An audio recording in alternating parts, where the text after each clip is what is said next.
Feche os olhos um segundo. Volta para 1995. Você tá na sala da sua casa. Sábado. TV de tubo ligada. Cheiro de comida vindo da cozinha. E 5 moleques de peruca aparecem no Faustão fazendo todo mundo que tava naquela sala rir junto. O rádio tinha Mamonas. Se ia numa festa, tinha Mamonas. Se passava na rua e ouvia uma música saindo de uma janela aberta, era Mamonas. Mas tudo mudou no dia 2 de março de 1996. O avião que trazia os Mamonas Assassinas caiu numa área de difícil acesso a 1.200 metros de altitude, na Serra da Cantareira, zona norte da capital. O avião caiu na Serra da Cantareira e levou os 5 de uma vez. E naquele dia, o Brasil inteiro perdeu alguém. Mesmo quem nunca tinha ido num show. Mesmo quem só conhecia pela TV. Doeu em todo mundo. Mas hoje a gente vai voltar lá no começo, quando esses 5 moleques não tinham nada. Você vai acompanhar a estrada inteira, os calotes, a luta, a mentira que mudou tudo, o sucesso que explodiu do nada, o dinheiro absurdo que entrou, os carros importados, o sítio com disco de ouro na parede, os luxos que eles nunca imaginaram ter. E depois, você vai descobrir o que aconteceu com tudo isso quando eles se foram. Onde foi parar, quem esqueceu, quem resgatou e como está hoje. Prepara o coração. Antes de fama, antes de disco de ouro, antes de qualquer coisa, os Mamonas eram 5 moleques comuns de Guarulhos. E quando eu falo comuns, eu falo do tipo de vida que muita gente que está assistindo esse vídeo viveu. O Dinho, que na verdade se chamava Alexander, trabalhava como assessor de um vereador. Ganhava R$200 por mês. Hoje isso equivale a uns R$1.200. Mal paga um aluguel. E olha, mesmo esse dinheirinho ele quase não via, porque o Dinho não ia trabalhar. Sempre arrumava uma desculpa. Morava com os pais e 2 irmãos num sobrado de 3 quartos na Vila Barros, em Guarulhos. O Bento estudava física na faculdade e tentou abrir um negócio, uma loja de ração de animais. Faliu. Tentou de novo. Montou uma empresa de divisórias para escritório com 6 irmãos. 7 pessoas dividindo um negócio. Imagina. O Samuel foi office boy durante 3 anos. 3 anos pegando ônibus lotado, carregando envelope, correndo de um lado para o outro. E o irmão dele, o Sérgio, trabalhou na Olivetti e depois fez uma coisa que quem tem mais de 35 anos vai lembrar na hora. Montou uma videolocadora no quintal de casa.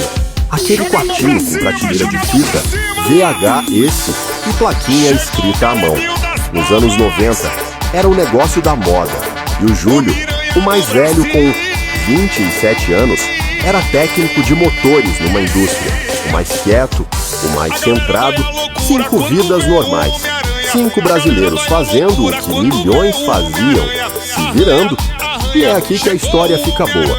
Em 1989, o Sérgio, o Bento e o Samuel resolveram montar uma banda de rock. Chamaram de Utopia. Faziam covers de Legião Urbana, Paralamas, Titãs. Tocavam em barzinho, em festa de bairro, em qualquer lugar que deixasse. Aí numa noite de 1990, no meio de um show, a plateia começou a pedir Sweet Child O' Mine, do Guns N' Roses. E ninguém na banda sabia inglês, ninguém sabia a letra. Falaram pro público, a gente não canta essa música. Mas o melhor dessa noite ainda não aconteceu. Alguém na plateia levantou a mão. Era o Dinho. Subiu no palco sem saber nada e cantou tudo no Imbromation, aquele inglês inventado que todo brasileiro já tentou pelo menos uma vez na vida. O público adorou, riu, aplaudiu, pediu mais. E naquela noite, sem ensaio, sem convite, sem plano nenhum, o Dinho virou vocalista. O Júlio entrou junto como tecladista. 5 integrantes, uma banda de cover e nenhum centavo no bolso. Só que ter banda era uma coisa, viver dela era outra. E o que veio depois foi duro. Os meninos pagavam pra tocar, isso mesmo. Montavam tudo, faziam um show. E na hora de receber, levavam calote. Show de graça atrás de show de graça. Gravaram o primeiro disco, que se chamava A Fórmula do Fenômeno. Mandaram fazer 1000 cópias. Venderam 100. O resto foi doado. E mesmo doando, sobrou. Aí entra o Rick Bonadio, um produtor musical que acompanhava os meninos e via uma coisa que eles não conseguiam enxergar. Porque quando os Mamonas paravam de tentar ser uma banda séria de rock e começavam a zoar entre eles, a coisa ficava genial. Letras absurdas, melodias grudentas, humor que fazia todo mundo rir. O Rick insistia: lancem isso, essa palhaçada é o que vai funcionar.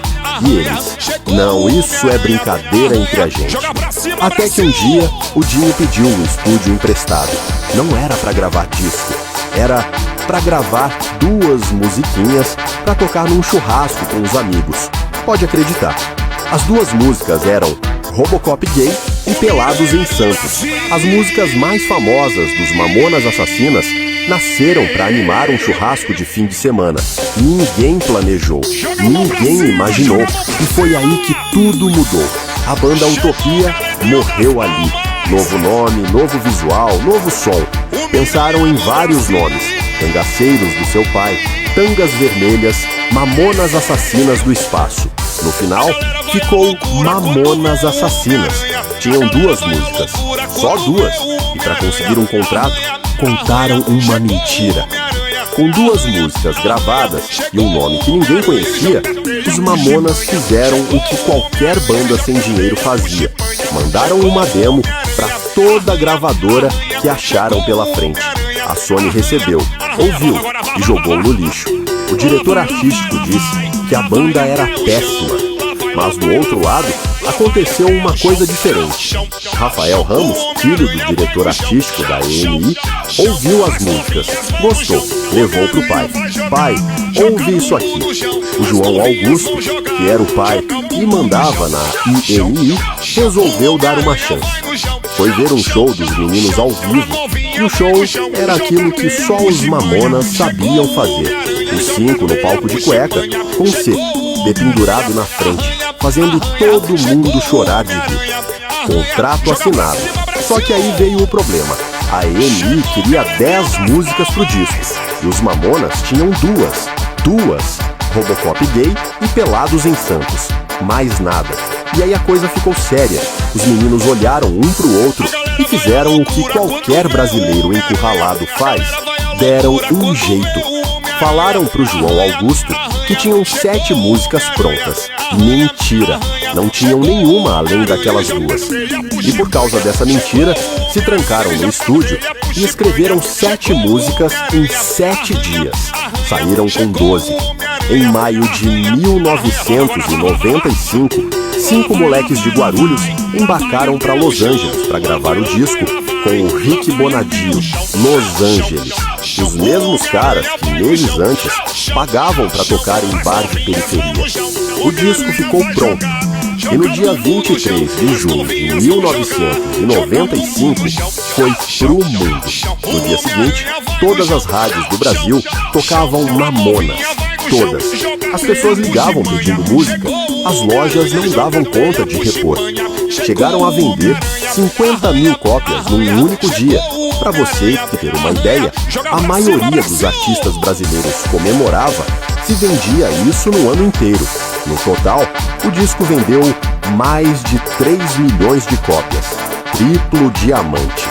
O disco mais vendido do Brasil naquela época. Só que a história muda aqui. Porque o dinheiro que entrou não era dinheiro normal.